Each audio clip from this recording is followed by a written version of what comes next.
Hi everybody, I'm Cassie with 43 Fitness, a cure for the common mom. And if you know anything about me at this point, you know that I'm very much into working out and I'm very much into eating clean. And I'm very rigid about that, or in the past I have been. But today I want to talk to you a little bit about moderation. As I've gotten mature as a lifter, as I've progressed in clean eating, as I've adopted this as a lifestyle for over 3 years now, I've learned that you do have to allow some room for little things that happen in your life. Just because, I'm a mom at this point, I'm working as a trainer, I've got all kinds of things on my plate. So there's several different things that crop up, but there's a couple that I want to talk to you about specifically. Number one is training. I train 3 to 5 times a week. I've trained 3 to 5 times a week since 2011. And I'm very serious about it. And when I advise my clients, I make sure they understand there has to be a minimum requirement met for consistent training, for consistent hypertrophy, which is just a fancy word for gaining muscle and building strength. However, when you build that over the course of multiple weeks, multiple months, multiple years at this point, you can start getting into patterns that are abusing your joints if you're not watching what you're doing.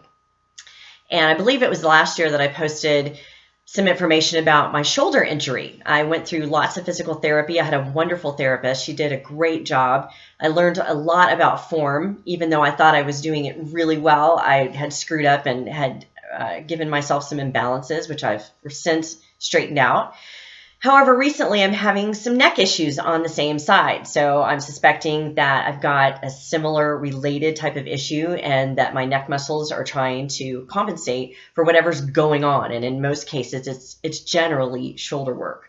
So I've got an appointment this week to go get that checked out. But what my point is that if I continue to try to work through that on the rigid program that I'm used to doing, all I would do is just make matters worse. So from a training perspective, you really have to listen to your body and understand what it can handle and what it can't. And I know that when you're first getting into a program, you're all gusto and you want to go full force, and I totally understand that and did that for many years.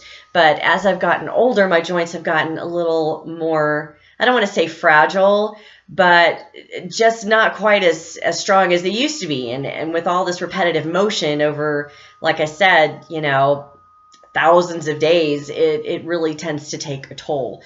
So every now and then, just like this week, I'll take a week off. It's really good for your central nervous system just to have a break and not having to be rebuilding all the time and responding to all that heavy work that you've done. If you have built a lot of mature muscle like I have, your body tends to hold on to it a little bit longer. So I am very comforted knowing that I can take a break off, a week off here and there, even 2 weeks sometimes, just to give my body a break. So don't be afraid to listen to your body and understand what you need to do to get yourself, to keep yourself safe, keep yourself uninjured, and try to avoid unnecessary injury like I have. And the second thing I want to talk about is the food. And we've talked about food a lot. I talk about food a ton because I feel like for most of my clients, that's really the sticking point. Most people, like I've mentioned in the past, can get to a gym, can get on the track, can get on their bike, can find some form of exercise. And really, food is 80% of the equation when we're talking about fitness. So in terms of eating, there are many different things that come into play in terms of an eating plan. And we've talked about cheat meals. I've listed a link to that post that I've written if you haven't seen that before. It's one of my core philosophies. So it just helps you feel like a human being to have a real meal, a real meal like you used to have that you can indulge in and enjoy yourself without guilt and not have any worries.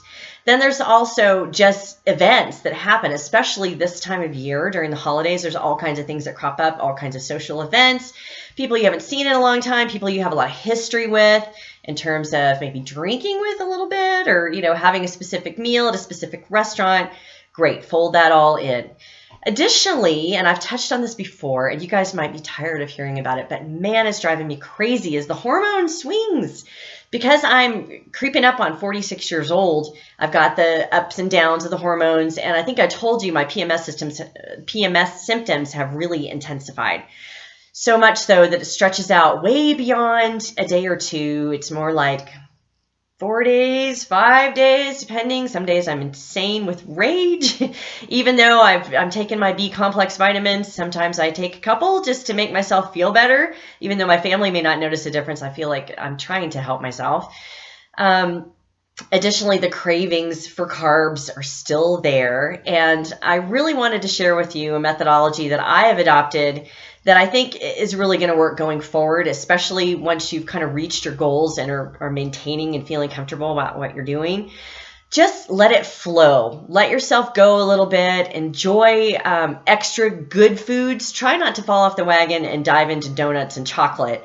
But if you do want an extra serving of oatmeal or the beanitos that I'm such a fan of, or an extra slice of whole grain bread with maybe a little butter on it just to indulge, let yourself do that, because you're fighting an uphill battle with hormonal struggles. Your body just wants you to have extra nourishment as you're prepping for a potential passenger. Whether or not you're going to have one, your body could care less. So you have to just know that that's coming. If you can start tracking that, day 1 being your period and going all the way through the 28 days or 30 days, or in my case, who knows what days they are, because they tend to change. Track that and see how it goes.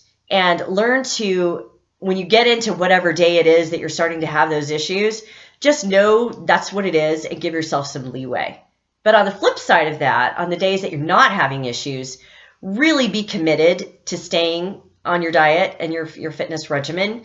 Know that you're going to have those down days where you don't have a lot of control over how you're going to feel, because it's not only cravings, but unfortunately it's kind of a 1-2 punch, because you lose a lot of motivation. At least I do. And I've talked to a lot of people who really, really struggle with feeling inspired about going to the gym and sticking with their nutrition plan.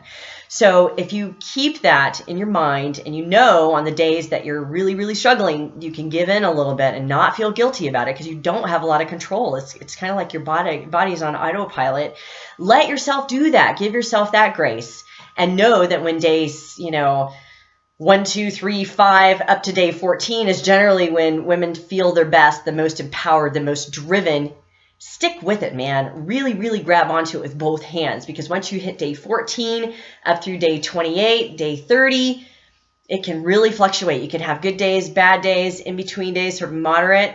Like I mentioned, just track it and see if you can line out some prediction factors for months to come. It may seem sort of tedious at the outset while you're doing it, but I really think it will help you to realize what's going on in the moment. If you can take a look at a couple of months worth of good information that has formed a pattern for you, when you're having one of those off days, you can look and say, oh, this isn't me. This is my hormones, and this is what they do to me. And so I'm going to give myself some leeway to feel this way and be this way. And then, track it for another couple days, 5, 6, whatever days it will be, and look back and say, okay, this is when I'm feeling better. This is when I'm feeling good and driven. So I'm going to really, really drive that home and make sure that I'm behaving that way. Okay. So just a few tips to keep things in moderation, because I really feel if you can't have a moderate attitude toward this lifestyle, it's really, really hard to keep on a long-term basis. So keep me posted on how things are going for you. If you have any tips or tricks in terms of dealing with these up and down days hormonally, because I know a lot of us do, especially as we get older, because it's so unpredictable. The schedule makes it a challenge, because it's never the same schedule, it seems like, from month to month. Then I'd love to hear from you. So please feel free to respond to this post, or show up on the Facebook page, on the 43 Fitness Facebook page, so you can share with everybody, and we can learn from you as well. All right, so take care, and we'll see you next time.